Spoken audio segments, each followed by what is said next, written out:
Doctor Patangrao Kadam arts and commerce college Pen, Shri Swami Vivekananda शिक्षण संस्था कोल्हापूर प्राचार्य यांना निवेदन देण्यात आले आहे। पुरवणी परीक्षा घेण्यासाठी विनंती अर्ज। Doctor Patangrao Kadam arts and commerce college पेणमधील विद्यार्थी आहोत। गरीब परिस्थितीमुळे काम करत शिक्षण घेत आहोत। कॉलेज करून कामावरती जात आहोत। घरच्या जबाबदाऱ्या आमच्यावरतीच आहेत। त्यामुळे मार्चमधील झालेल्या सेमिस्टर सेकंड, थर्ड व फोर्थच्या परीक्षेत काही जण 3 विषयात तर काही 4 विषयात नापास झाले आहोत। जर आम्ही 2 विषयात नापास झालो असतो तर एटीकेटीमधून पुढच्या वर्गात आम्हाला प्रवेश मिळाला असता, परंतु आम्हाला नापास झाल्यामुळे पुढच्या वर्गात प्रवेश मिळणार नाही। आम्ही काही मार्कांनी पेपरमध्ये नापास झालो आहोत। कृपया आम्ही सर्व विद्यार्थी मिळून आपणास हात जोडून नम्र विनंती करतो की मार्च व ऑक्टोबर 2023-2024 सेमिस्टर सेकंड, थर्ड व फोर्थची पुरवणी परीक्षा घेऊन आम्हाला परीक्षेस बसवण्यासाठी संधी उपलब्ध करून द्यावी। आम्ही जास्त अभ्यास करून परीक्षा पास होऊ आणि आमचे वर्षही वाया जाणार नाही।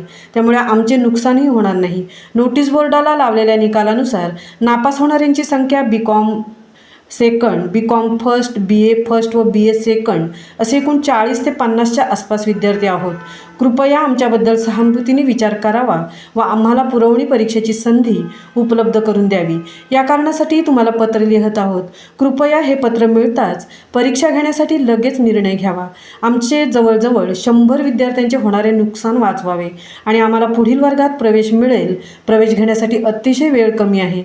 लवकर ही पुरवणी परीक्षा आमच्या कॉलेजमध्ये घेण्यास परवानगी देणे आणि पुन्हा एकदा हात जोडून विनंती करतो। यावेळी रेखा रघुनाथ तांडेल, पेण तालुका महिला संघटिका, प्रशांत घरत, शिवसेना पेण तालुका संघटक, अनुष्का अंबाजी घरत, अनघा काथोर पाटील, वडखळ विभाग प्रमुख कशिश सुभाष गंगाधरे उपस्थित होते। महामुंबईसह दीपक लोके, पेण। आज आम्ही स्वामी कॉलेजला इथे आलो आहोत। आमची विद्यार्थिनीची समस्या अशी आहे की यांना एटीकेटी बसलेली आहे। एटीकेटी बसून यांचं म्हणणं आहे की आम्ही आमची एक्झाम घ्यावं। एक्झाम घेतल्यानंतर आमचा 1 वर्ष फुकट जाणार नाही, जेणेकरून आम्हाला रेग्युलराइज होईल। त्यांचं एवढंच म्हणणं आहे की गेल्या वर्षी ज्या पद्धतीने तुम्ही एक्झाम घेतल्यात त्या पद्धतीनेच घ्या, पण आत्ता कॉलेजांना म्हणतं नाही, गेल्या आत्ता तुम्हाला एक्झाम घेता येणार नाही, तुम्हाला ड्रॉपच बसेल असं त्यांचं म्हणणं आहे। पण या मुलींचं असं म्हणणं आहे, विद्यार्थ्यांचं माझं म्हणणं असं आहे की गेल्या वर्षी ज्या पद्धतीने तुम्ही घेतलात की नाही एक्झाम, त्या मुलांचं घेतलं, त्यांचं वर्ष रेग्युलर तुम्ही वाया जाऊ दिलं नाही, त्या पद्धतीने आमची यावर्षी घ्या तुम्ही आमचे, जेणेकरून आणि ह्या मुली आमच्या सगळ्या आहेत काम करून शिक्षण घेणार आहे। मग गुन्हा आहे का?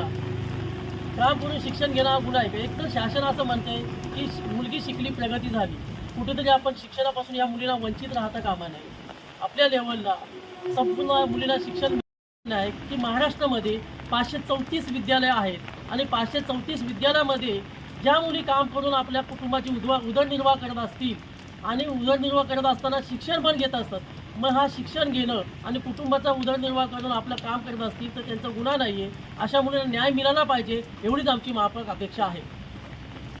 हा यंदाचा वर्ष जर तुम्ही एटीकेटीची एक्झाम घेतलीच नाही, ड्रॉप लागली, तर आम्हाला एटीकेटीची एक्झामची ह्याच्या वेळी ड्रॉप बसतोय। तर हा आमचा वर्ष फुकट जाऊ नये म्हणून आमची फक्त ही धडपड चालू आहे। ती फक्त रिक्वेस्ट एक्सेप्ट करून आमची एक्झाम लवकरात लवकर लागू दे, एवढीच आमची रिक्वेस्ट आहे, बाकी काहीच नाही। आणि रेग्युलर एक्झाम आहोत आम्ही, म्हणजे स्टुडंट आहोत। माझे नाव अनुष्का अंबाजी घरत, मी doctor Patangrao Kadam arts and commerce college या कॉलेजमध्ये शिकत आहे। आमचं असं म्हणणं आहे की आम्ही एटीकेटीची एक्झामची मुलं आहोत, सर्व एटीकेटीचीच आहोत, पण आम्ही म्हणजे सरांजवळ रिक्वेस्ट केली की आमची एटीकेटीची एक्झाम लावा। तर सर बोलतात की एटीकेटीची एक्झाम लावू शकत नाही आम्ही, आणि विद्यापीठातून आम्हाला असं परवानगी आलेली नाही आहे। तर आम्ही असे पण बोललो की गेल्या वर्षी आमची एटीकेटीची एक्झाम झाली होती ना, तर आम्ही बोललो की एटीकेटीची एक्झाम जर तुम्ही गेल्या वर्षी घेतली होती तर यंदा तुम्ही घेत का नाही? तर सर बोलतात की तशी परवानगी येत नाही आम्हाला, तसा हे नाही आलेला। आम्ही विद्यापीठात पण, आणि सर बोलतात की तुमच्या ह्याच्यातून तुम्ही विद्यापीठात पत्र पाठवा, तिथं पत्र पाठवला, तिकडून सर सांगतात की आम्हाला काहीच येत नाही, म्हणजे रिक्वेस्ट आम्ही केली त्याचा रिप्लाय येत नाही, काहीच होत नाही हो। आणि सर असे पण बोलतात की तुम्ही आम्ही सगळी म्हणजे कामं करून शिकतोय, तर सर बोलतात की तुम्ही एकच काम करा, एक तर